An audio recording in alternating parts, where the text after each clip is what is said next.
प्यारे बच्चों, good morning. जब जगो तभी सवेरा। कैसे हैं आप लोग? उम्मीद करता हूं स्वस्थ होंगे और खूब मन लगा के पढ़ाई करते होंगे। हम लोग कर रहे थे एक्सरसाइज 6.5 के क्वेश्चन, जिसमें पुरानी लेक्चर वीडियो में हमने 6.5 के क्वेश्चन नंबर 8 तक किया। अब आइए देखते हैं उसके आगे के क्वेश्चन नंबर 9। क्वेश्चन नंबर 9 में दिया जा रहा है, ए ladder 10 meter long reaches a windows 8 meter above the ground. Find the distance of the foot of the ladder from base of the wall.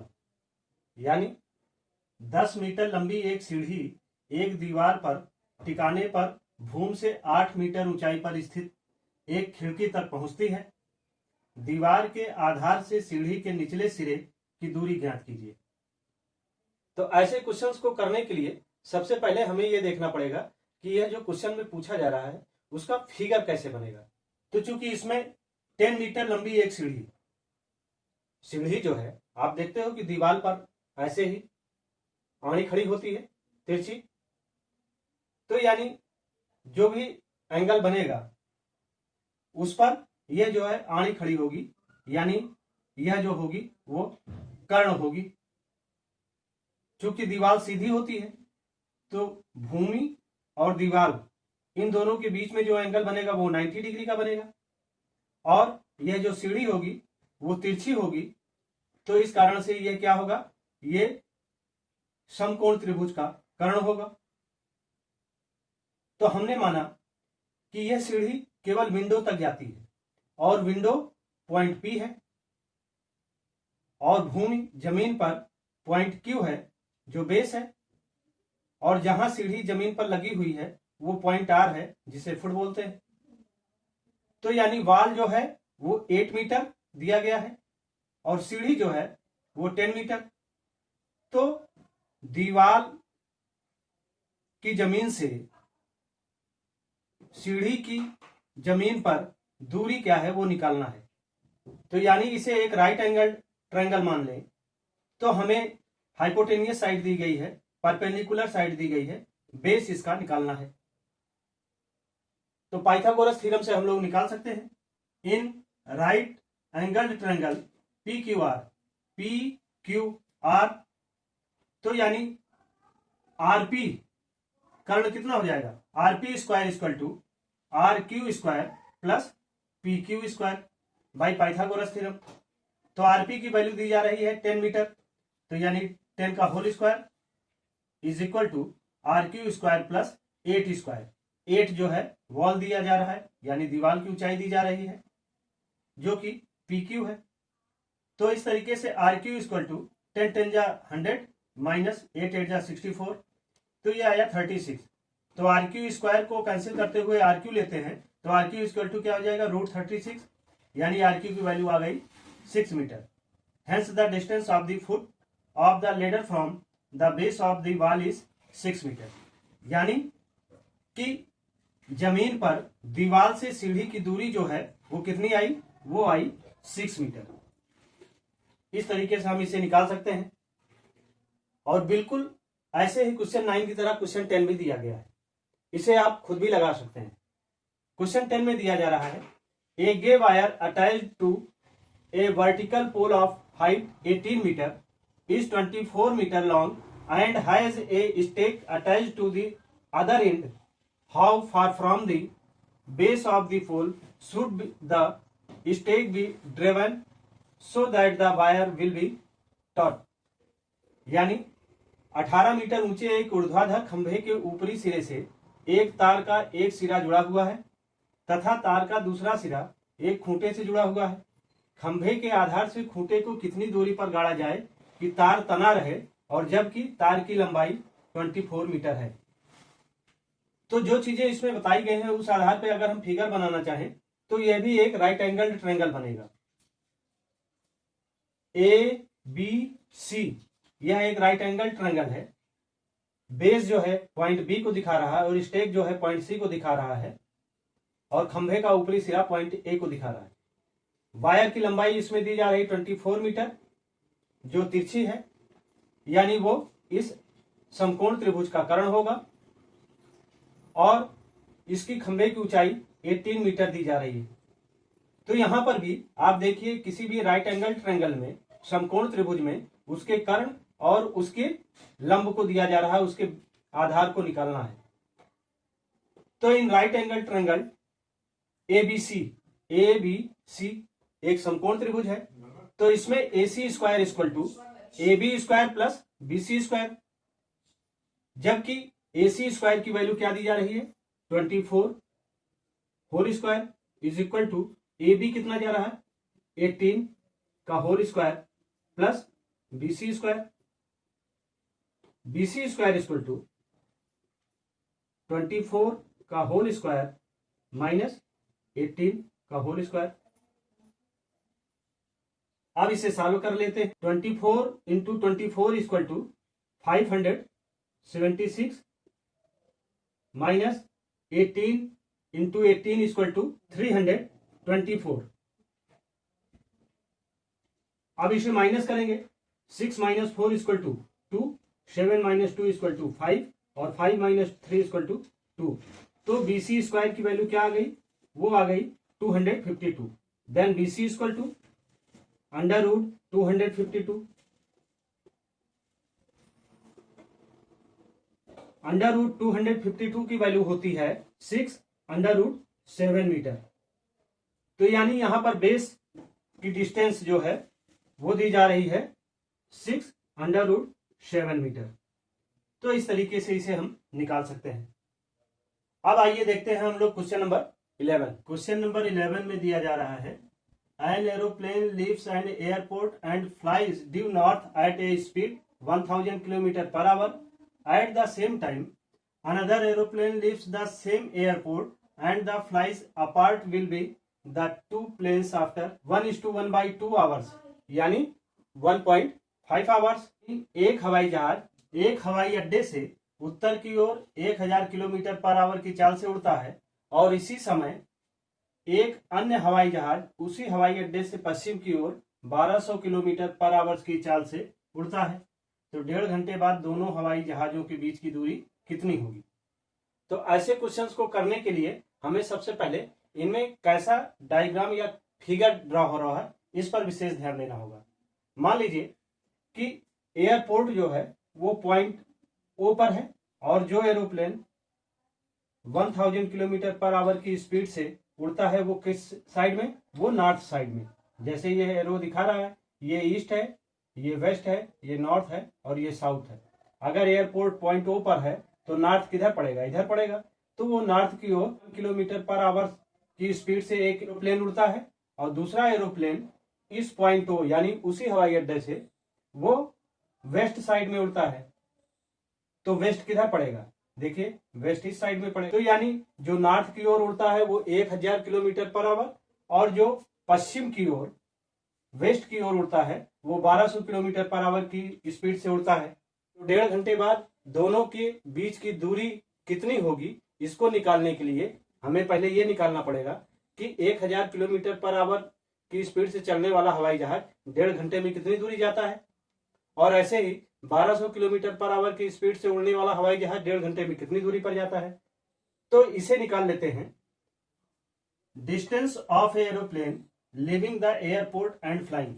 तो इनके बीच की दूरी को निकालने के लिए पहला एरोप्लेन जो कि 1000 किलोमीटर पर आवर की स्पीड से उड़ता है, उसके लिए due north at a speed of 1000 kilometre पर आवर आफ्टर 1/2 आवर।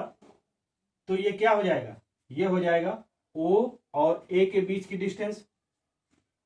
और ओ और ए को निकालने के लिए क्या करेंगे, 1000 इंटू 1.5 आवर्स को यानी 1.5 किलोमीटर भी लिखा जा सकता है।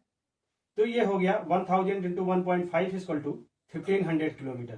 तो यानी ओ और ए के बीच की डिस्टेंस कितनी आ गई, वो आ गई 1500 किलोमीटर। यानी 1.5 घंटे में जो 1000 किलोमीटर पर आवर की स्पीड से एरोप्लेन उड़ता है वो 1.5 घंटे बाद 1500 किलोमीटर दूरी हवाई अड्डे से जा चुका होगा। और ऐसे ही distance of aeroplane leaving the airport and flying due west at a speed of 1200 kilometre पर आवर आफ्टर 1.5 आवर। तो वो क्या हो जाएगा, वो डिस्टेंस हो जाएगी O और B के बीच की डिस्टेंस यानी OB। तो यहां OB को निकालने के लिए क्या करेंगे, जो यहां पर 1000 किलोमीटर पर आवर को मल्टीप्लाई कराते थे 1.5 में, अब यहां पर 1200 को मल्टीप्लाई कराएंगे 1.5 किलोमीटर में।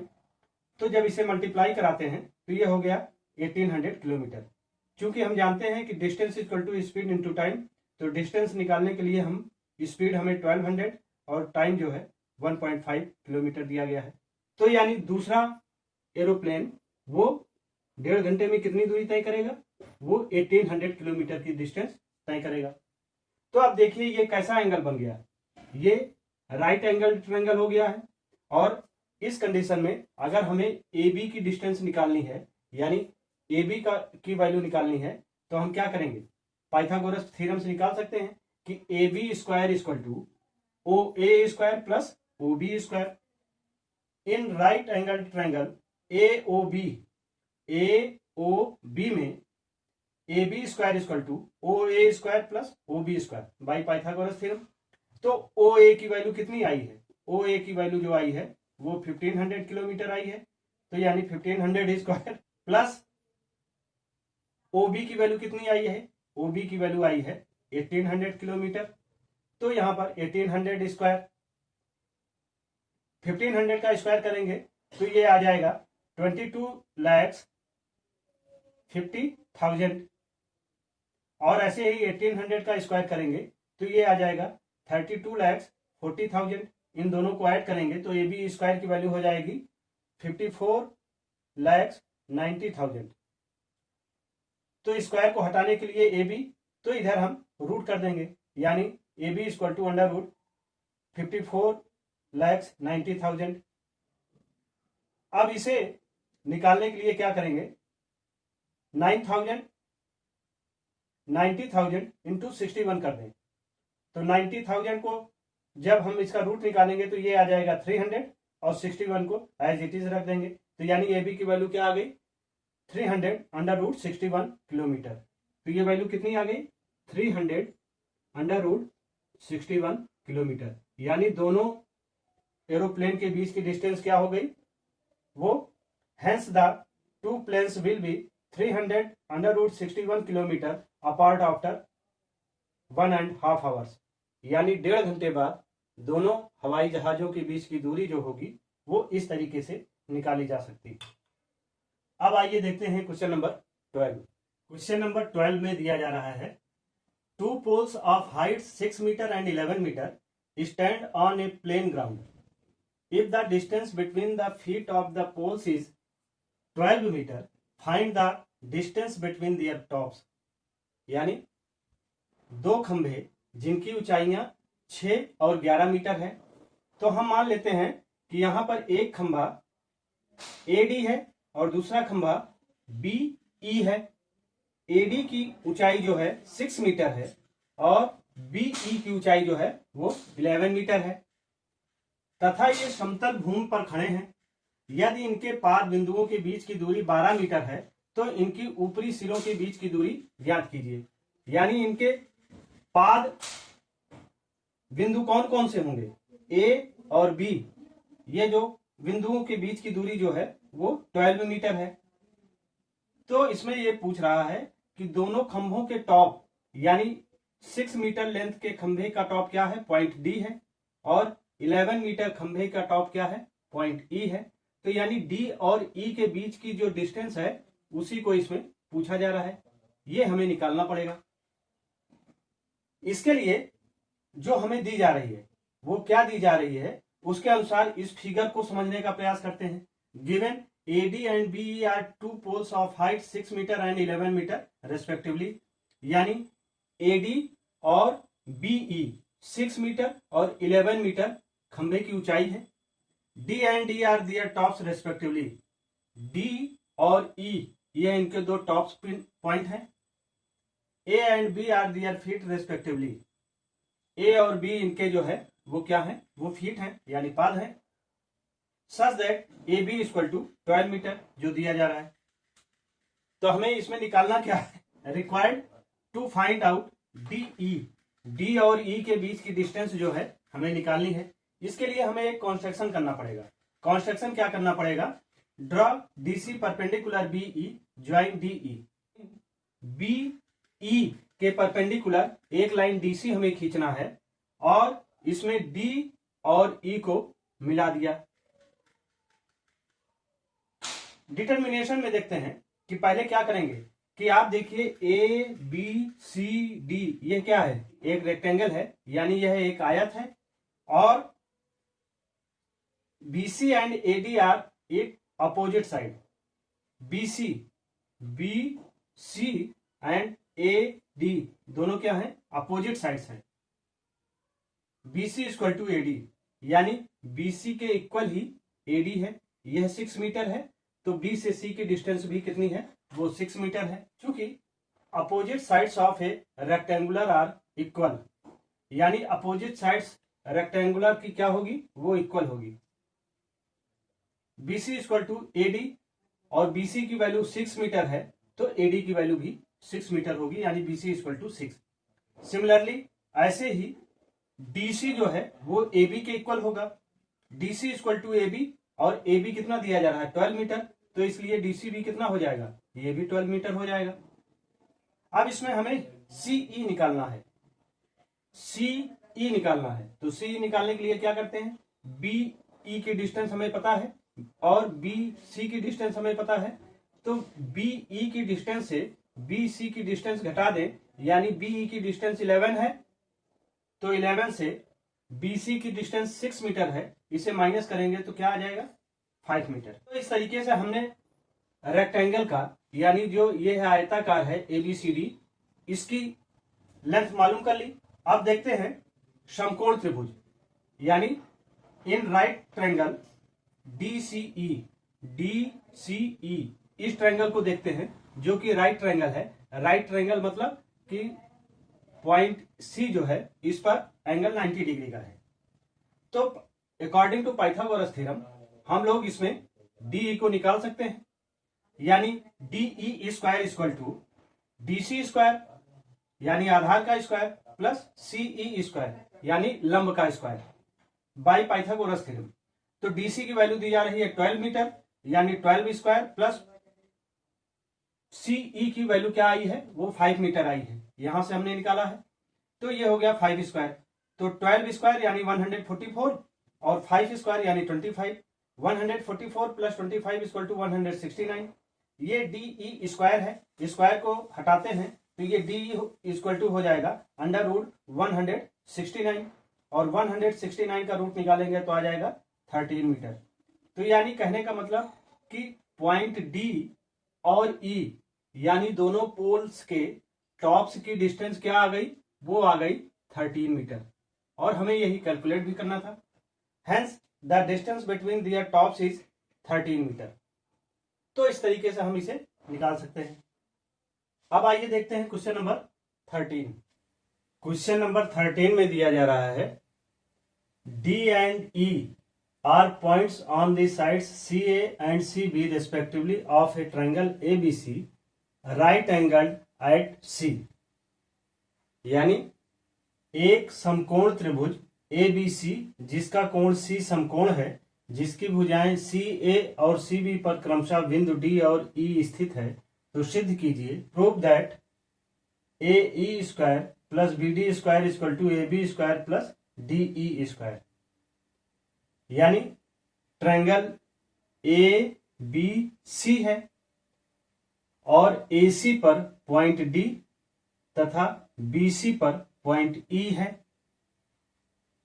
तो हमें ये प्रूव करना है कि AE स्क्वायर यानी यह जो लाल वाली लाइन है square plus BD square is equal to AB square plus DE square. तो इसमें जो दिया जा रहा है given D and E are point on the sides CA and CB respectively of a triangle ABC right angle at C। C पर जो है वो राइट एंगल है यानी 90 डिग्री है।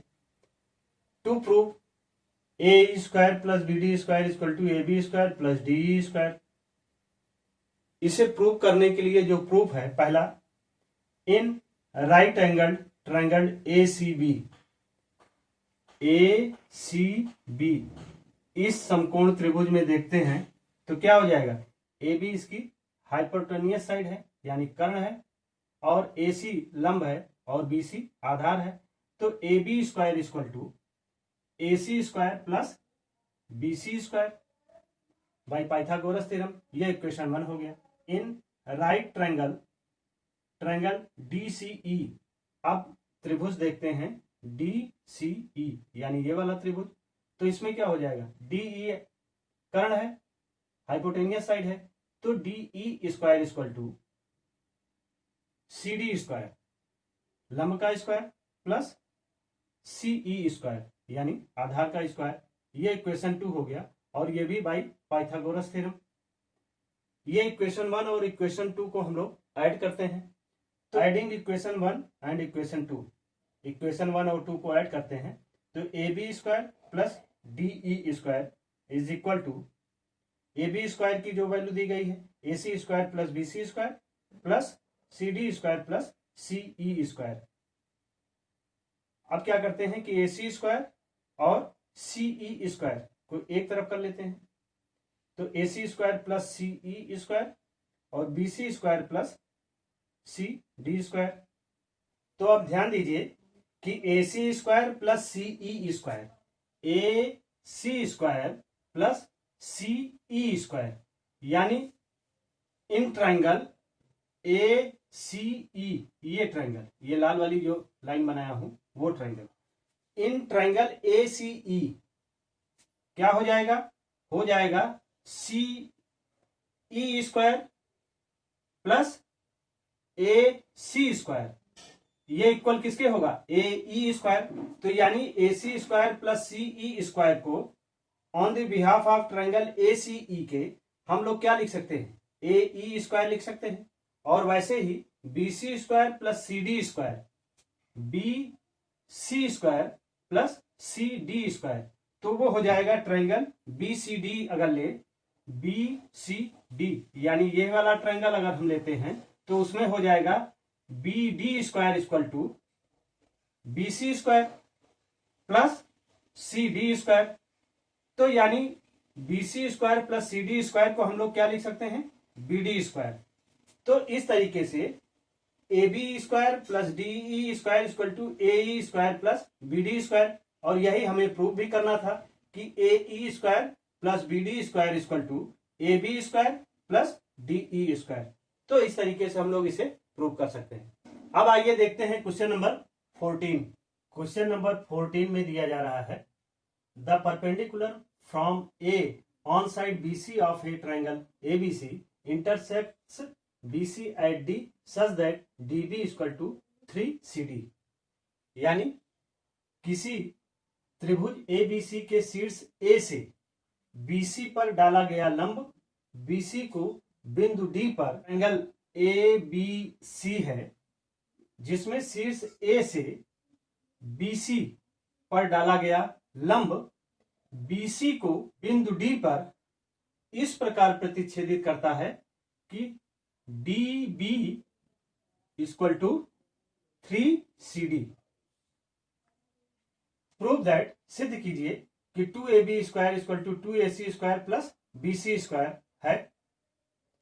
तो यानी एक ट्रायंगल ABC दिया गया है जिसमें वर्टिसेस A से एक परपेंडिकुलर लाइन ड्रा की गई है BC लाइन पर, जो कि बिंदु D पर इसे टच करता है, और बिंदु D जो है वो BC को इस प्रकार प्रतिच्छेदित करता है, यानी CD की जो डिस्टेंस है उसकी 3 गुना डिस्टेंस DB की है। तो यानी अगर ये 3 है और ये 1 है तो टोटल डिस्टेंस क्या हो गई। आइए देखते हैं, इसमें दिया जा रहा है the perpendicular from A on side BC of a triangle ABC intersects BC at D such that DB equal to 3D। तो इसमें प्रूफ क्या करना है, to proof 2AB square equal to 2AC square plus BC square. Proof करने के लिए इसका proof पहला, इन राइट ट्रायंगल ADB में देखते हैं तो इसमें ए बी क्या होगा, हाइपोटेनियस साइड होगी, तो यानी A B square equal to A D square plus D B square, ये इक्वेशन 1 हो गया बाई पाइथागोरस थ्योरम। ऐसे ही इन राइट ट्रायंगल एडीसी यानी इस ट्रायंगल में इसकी हाइपोटेनियस साइड क्या होगी, एसी, तो यानी AC square equal to AD square plus C D square, ये इक्वेशन 2 हो गया according to Pythagoras theorem. Subtracting equation 2 from equation 1, यानी इक्वेशन 1 से इक्वेशन 2 को हम लोग घटाते हैं तो ये है ए बी स्क्वायर और ये है ए सी स्क्वायर, यानी A B square minus A C square equal to, अब ए डी यहां भी है और ए डी यहां भी है तो ये दोनों कैंसिल हो जाएंगे, बचा क्या, D B square minus C D square, तो यानी A B square minus A C square equal to D B square minus C D square आया। इस क्वेश्चन का जो टेक्निकल पॉइंट है वो अब स्टार्ट होता है क्या वो, तो चूंकि यहां पर D B square minus C D square और डी बी बराबर आपको क्वेश्चन में दिया जा रहा है 3CD, डी बी क्या है, डी बी और plus C D equal to क्या हो जाएगा, BC, तो यानी DB और CD इन दोनों को किसी एक टर्म में कन्वर्ट करते हैं, तो now BC equal to DB plus CD, BC equal to, अब चूंकि DB बराबर दिया जा रहा है 3CD तो DB की वैल्यू क्या रख देंगे, 3CD प्लस CD, चूंकि DB इक्वल टू 3CD तो ये 3CD और प्लस CD, तो BC इक्वल टू क्या हो गया 4CD, या इसे इधर कर दें और इसे इधर कर दें तो 4CD इक्वल टू BC, तो CD इक्वल टू क्या हो जाएगा, ये 4 नीचे चला गया तो ये 1/4 BC, यानी CD की वैल्यू क्या आ गई 1/4 BC, CD की वैल्यू 1/4 BC, यानी BC का 1/4 पार्ट जो है वो CD है।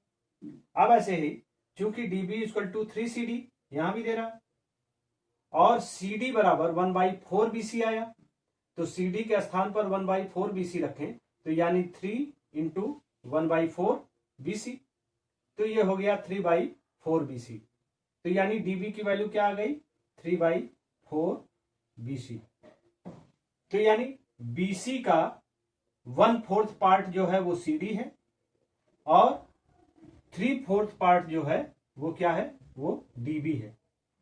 बस यहीं से आगे देखते हैं।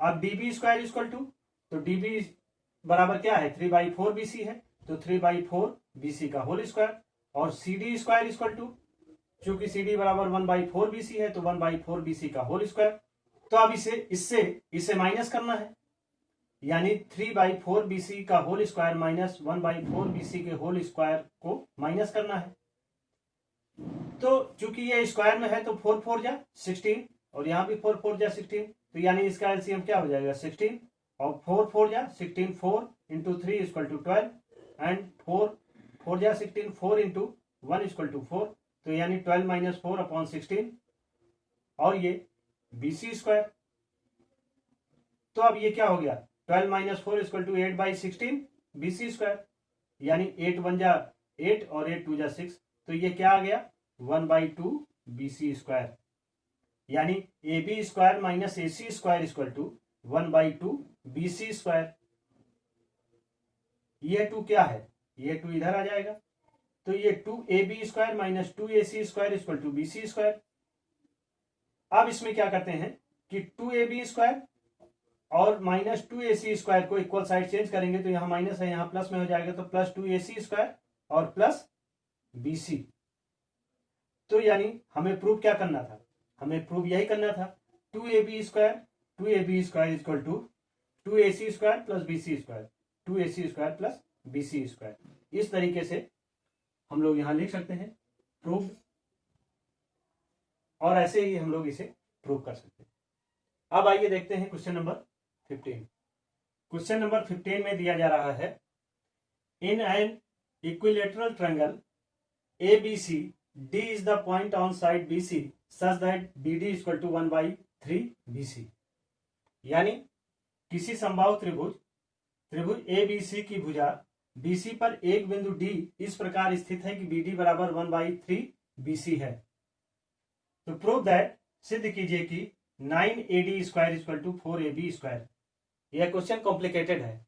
कॉम्प्लिकेटेड क्यों है? क्योंकि देखिए इसमें जो दिया जा रहा है वो दिया जा रहा है BD, यानी BC लाइन पे दिया जा रहा है, और BD इक्वल टू BC 1/3 है, और जबकि प्रूव करना है हमें 9AD square AD is equal to 4AB AB के पदों में। तो इसका कॉम्प्लिकेशन यहीं पर है कि हमें जो चीजें दी जा रही हैं वो तो BC पे दिया जा रहा है, लेकिन प्रूव हमें जो करना है वो AB के रूप में करना है। तो आइए देखते हैं कि इसे कैसे हम सॉल्व करेंगे। इसमें दिया जा रहा है गिवन लेट, माना कि ट्रायंगल ABC एक समबाहु त्रिभुज है। समबाहु त्रिभुज इक्विलेटरल ट्रायंगल, यानी जिनकी तीनों साइड्स आपस में एक दूसरे के इक्वल हैं। Let D be a point on BC such that BD equal to 1/3 BC। यानी BD यह जो है वो BC का कितना है, 1/3 पार्ट है। BC को आप 3 बराबर भागों में अगर डिवाइड करते हैं तो एक भाग जो है वो BD है, ठीक ना। और E से C तक चूंकि AE क्या है, परपेंडिकुलर BC है, तो यह 2 भागों में बटा होगा। तो DE की वैल्यू हमें निकालनी होगी। इसमें प्रूफ क्या करना है? To prove 9AD square equal to 4AB square. इसके लिए हमें एक कॉन्स्ट्रक्शन करना है। कॉन्स्ट्रक्शन क्या करना है? ड्रॉ AE परपेंडिकुलर BC, यानी BC पर AE एक परपेंडिकुलर लाइन ड्रा करना है और AD को मिलाना है। A से D पॉइंट को हमें मिलाना है, वो हमने मिलाया। प्रूफ करने के लिए इसमें प्रूफ में दिया जा रहा है इन triangles AEB and AEC we have AEB, यानी ये राइट ट्रायंगल है, और वैसे ही AEC ये भी राइट ट्रायंगल है। तो इन दोनों ट्रायंगल में देखिए कि AB equal to AC, AB equal to AC, चूंकि ये क्या है, इक्विलेटरल ट्रायंगल है, यानी इसकी तीनों साइड इक्वल है, तो जाहिर सी बात है AB AC के इक्वल होगी, चूंकि triangle ABC is equilateral. Second, angle AEB अगर BC पर AE परपेंडिकुलर है तो जो एंगल इधर बनेगा वही एंगल इधर भी बनेगा, और ये एंगल 90 डिग्री का होगा और ये भी एंगल 90 डिग्री का होगा। यानी चाहे ट्रायंगल AEB लें और चाहे ट्रायंगल AEC लें, दोनों में एंगल E जो है वो इक्वल है, each 90 degree. AE equal to AE, चूंकि AE क्या है वो दोनों ट्रायंगल में कॉमन है, इसलिए बाई साइड एंगल साइड इस आधार पे हम लोग कह सकते हैं कि triangle AEB congruent triangle AEC, AEB यह ट्रायंगल जो होगा वो AEC ट्रायंगल के कांग्रुएंट होगा, यानी सर्वांगसम होगा, यानी इनकी सभी भुजाएं, इनके सभी कोण आपस में एक दूसरे के बराबर होंगे, इक्वल होंगे। इस आधार पे हम लोग कह सकते हैं कि BE equal to EC, BE is equal to EC। चूंकि ये क्या होगा, अगर ये दोनों ट्रायंगल आपस में एक दूसरे के कांग्रुएंट हैं, सर्वांगसम हैं, तो ये क्या है, ये CPCT यानी corresponding part of congruent triangle. इस आधार पर ये BE जो है वो EC के इक्वल होगा। Now BD equal to 1/3 BC, ये हमें दिया जा रहा है। तो DC इक्वल टू क्या हो जाएगा, अगर BD equal to 1/3 BC, BC का 1/3 पार्ट ये है, तो DC क्या होगा, जाहिर सी बात है DC जो है वो 2/3 होगा। DC equal to 2/3 BC। BE equal to EC, BE जो है वो EC के इक्वल है, यानी BE equal to half BC. BC का हाफ जो है वो बीई है, या बीसी का हाफ जो है वो ईसी है। तो इसलिए कहा जा सकता है कि BE equal to EC half BC is equal to half A B. Half BC equal to BE और बीई को हाफ ए बी भी कहा जा सकता है। क्यों? क्योंकि बीसी के बराबर ही ए बी है। तो अगर बीई बीसी का आधा है तो जाहिर सी बात है अगर कोई पॉइंट यहां भी होगा तो वो भी क्या होगा, वो ए बी का आधा होगा। यही इसमें नोटेड पॉइंट है और यहीं से ये पूरा क्वेश्चन जो है सॉल्व होगा। और इस आधार पे कह सकते हैं चूंकि ये इक्विलेटरल ट्रायंगल है तो सभी ट्रायंगल इसमें क्या होंगे, 60 डिग्री के होंगे, since angle C equal to 60 degree. ये फर्स्ट पॉइंट निकाला हम लोगों ने। अब इसके बाद ये second point D E equal to, अब हमें अगर डी ई निकालना है तो डी ई कैसे निकालेंगे, यानी इस डिस्टेंस को हम कैसे निकालेंगे, इसको निकालेंगे बी ई से हम बी डी माइनस कर दें, यानी बी ई की डिस्टेंस से इस डिस्टेंस जो हमें पता है माइनस कर देंगे तो हमें डी ई आ जाएगा, यानी D E equal to B E minus B D. और बी ई इक्वल टू हम जानते हैं दिया गया है क्या, हाफ बी सी, तो बी ई को हाफ बी सी लिख सकते हैं। और बी डी भी यहां पर दिया जा रहा है, जो दिया जा रहा है 1/3 बी सी, तो यानी half B C minus 1/3 B C. 2 और 3 में एलसीएम लेंगे 6, 2 3 जा 3 1 जा 3 माइनस 3 2 जा 2 1 जा 2, 3 माइनस 2 इक्वल टू 1, यानी 1/6 बी सी। तो डी ई की वैल्यू क्या आ गई, डी ई की वैल्यू 1/6 बी सी हो गई। और यह केवल 1/6 बी सी ही नहीं, यह 1/6 ए बी भी होगा।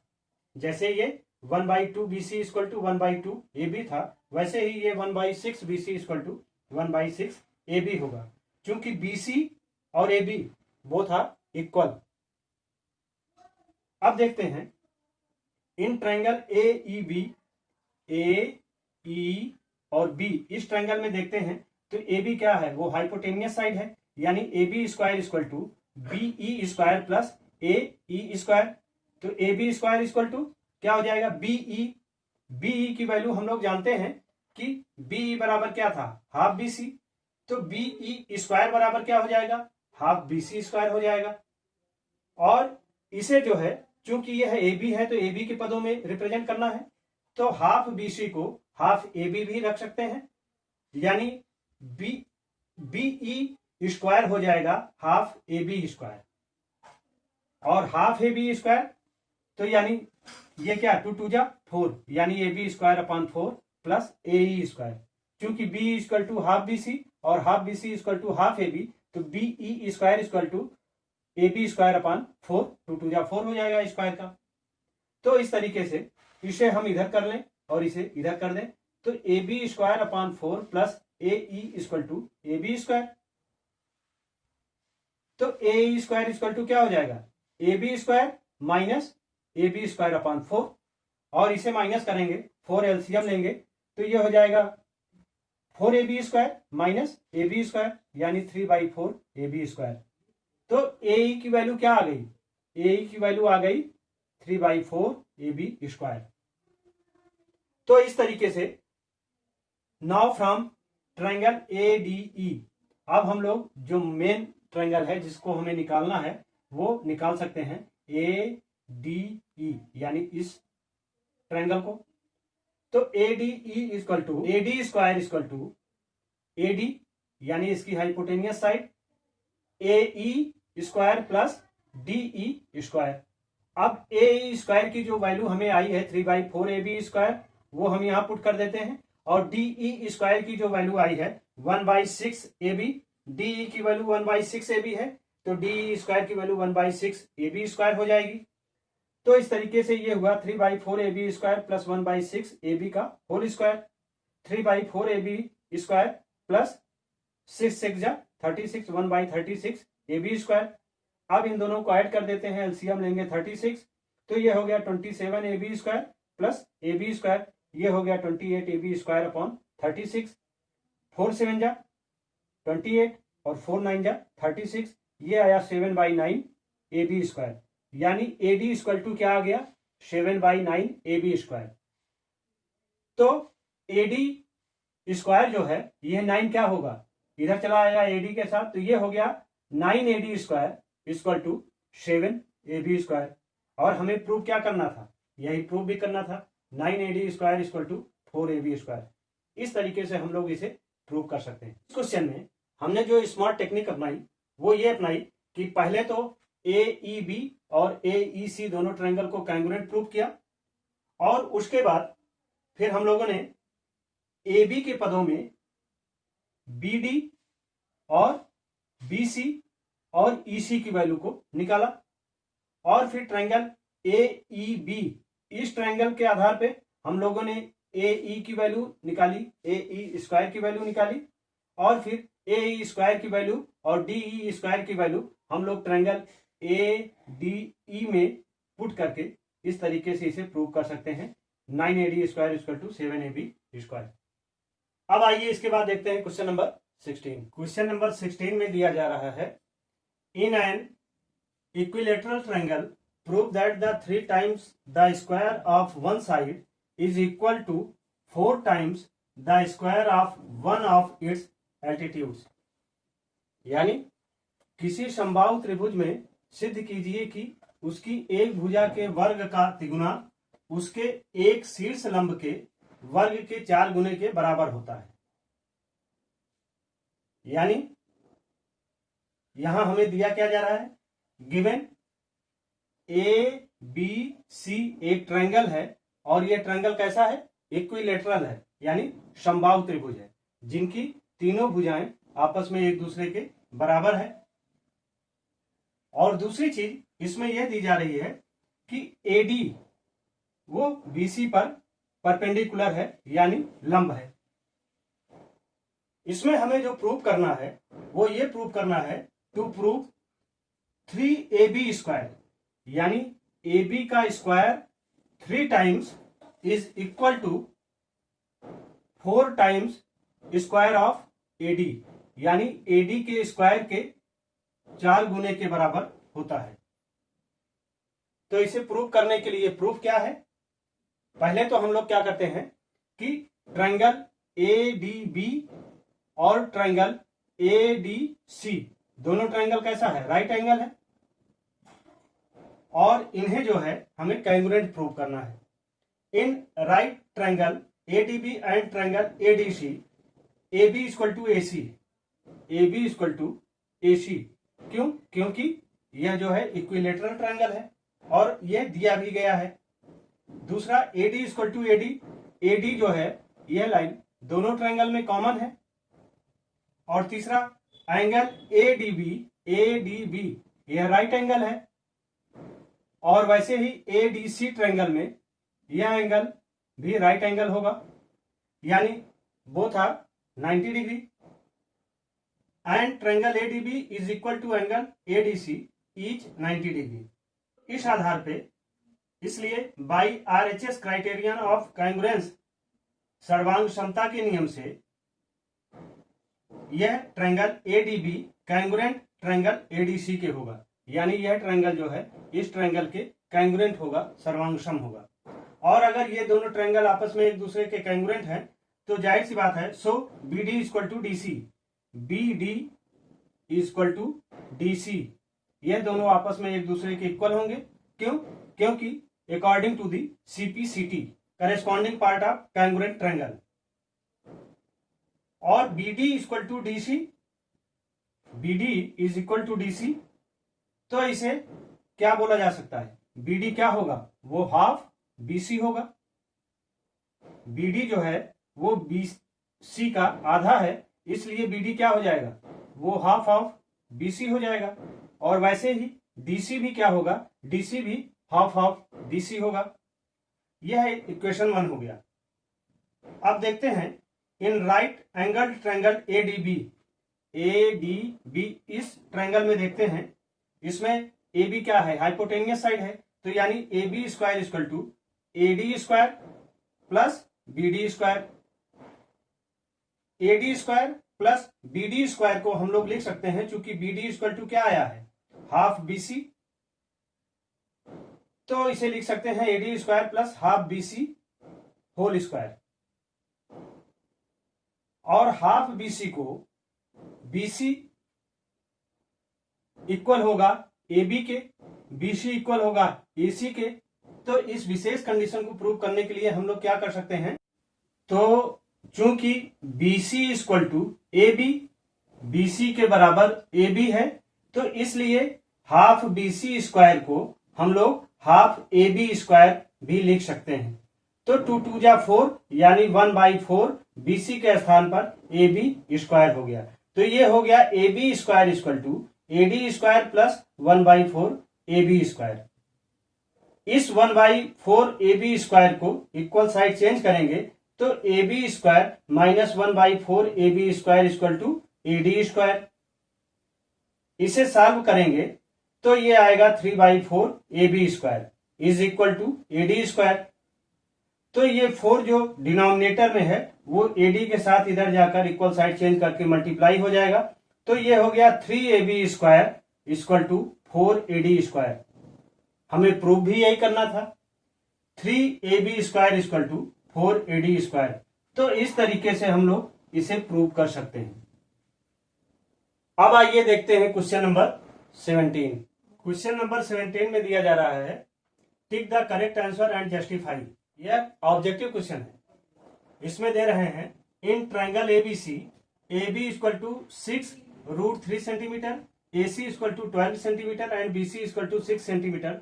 The angle B is A 120, B 60 degree, C 90 degree and D 45 degree. इसका जो ट्राइंगल बन रहा है A B C, A B 6√3 centimetre और बी सी 6 सेंटीमीटर और ए सी 12 सेंटीमीटर। तो अकॉर्डिंग टू पाइथागोरस थ्योरम अगर हम लोग A C square equal to A B square plus B C square prove कर दें तो एंगल बी हमें मालूम चल जाएगा। चूंकि ए सी की वैल्यू क्या दे रहा है 12, तो यानी 12 square equal to A B क्या दे रहा है 6√3 का whole square plus B C कितना दिया जा रहा है, वो दिया जा रहा है 6 सेंटीमीटर यानी 6 का स्क्वायर। तो ये हो गया 6 6 जा 36 इंटू 3 प्लस 36। तो 36 इंटू 3 इक्वल टू क्या हो जाएगा 108 प्लस 36। तो ये कितना हो गया 144 और 12 स्क्वायर करेंगे तो ये क्या हो जाएगा 144। तो यानी यह जो है ट्रायंगल दिया जा रहा है ये राइट एंगल है। और एंगल बी पे कितने डिग्री का एंगल बनेगा, कितने डिग्री का कोण बनेगा, वो बनेगा 90 degree. So angle B equal to 90 degree. तो हमारा कौन सा आंसर सही होगा, आंसर सी जो है वो सही होगा। इस तरीके से आप इसे कर सकते हैं। यहीं पर यह एक्सरसाइज कंप्लीट होती है। आप इसे देखें, समझें, नोट्स कंप्लीट करें। Thank you. सब्सक्राइब करें हमारे YouTube चैनल संतोष स्मार्ट क्लासेस को, बेल आइकन क्लिक करिए और ऑल पे सेलेक्ट करिए। और वीडियो पसंद आए तो लाइक करना मत भूलिएगा। Thank you.